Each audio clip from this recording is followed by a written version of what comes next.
V tomto videu vám ukážem, ako si pripraviť jablkový koláč s penou. Poďte si spolu so mnou upiecť tento luxusne vyzerajúci koláčik krok po kroku.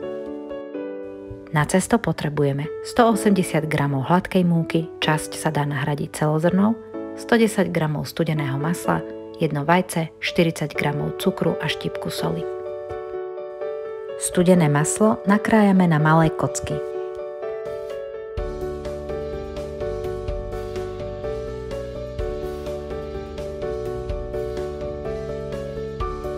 Múku si premiešame s cukrom a soľou. Potom pridáme vajíčko a nadrobno nakrájané studené maslo.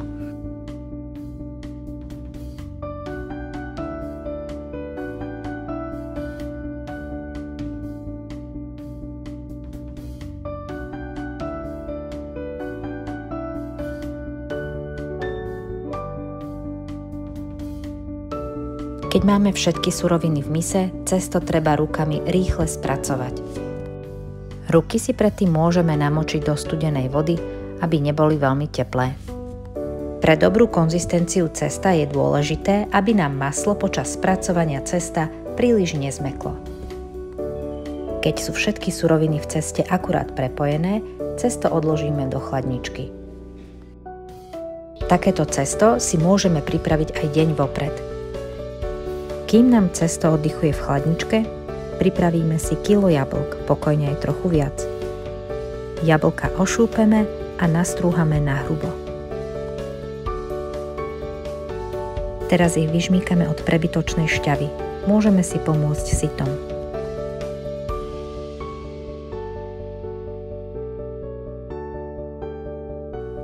Vyžmýkané jablka zmiešame so škoricou a podľa chuti pridáme trocha cukru.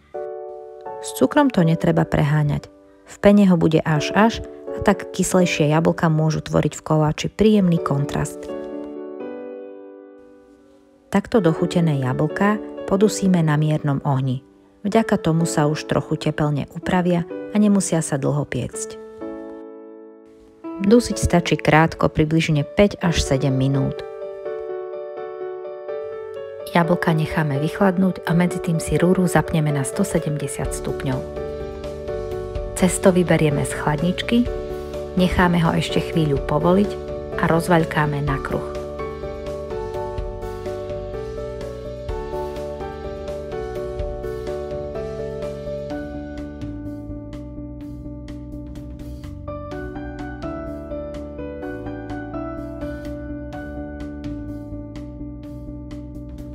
Pripravíme si formu s priemerom 22 až 24 cm.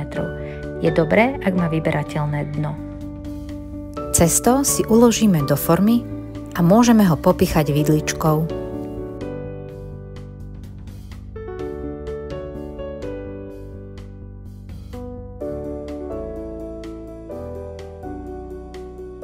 Na cesto dáme papier na pečenie a nasypeme strukovinu. Takto sa pri pečení cesto nebude dvíhať.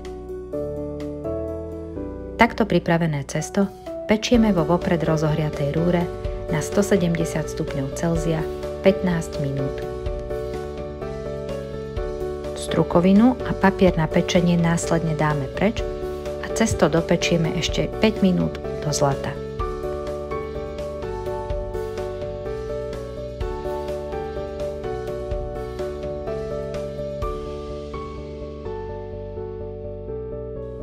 Na takto predpečené cesto rozložíme podusené jablká.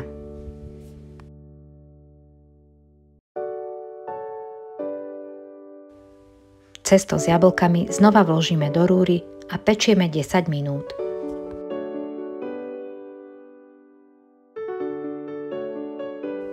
Kým sa koláč pečie, my si pripravíme sneh zo 4 bielkov.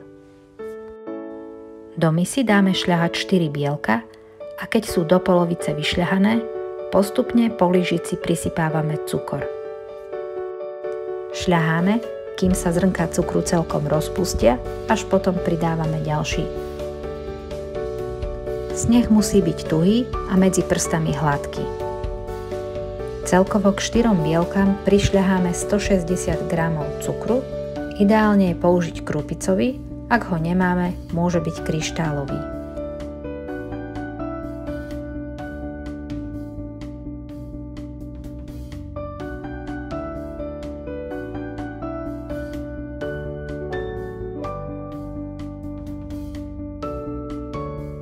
Vyšľahaný sneh natrieme na koláč a dopečieme do zlata.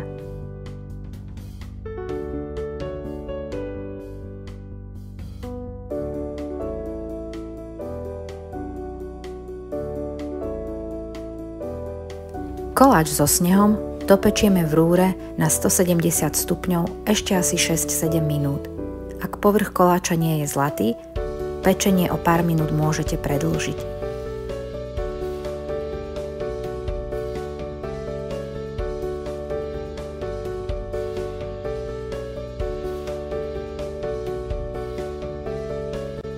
Koláč necháme celkom vychladnúť a môžeme podávať. Dobrú chuť! Celý recept na jablkový koláč s penou nájdete aj na mojom blogu zosrdcadohrnca.sk. Link na recept nájdete dole v popise tohto videa.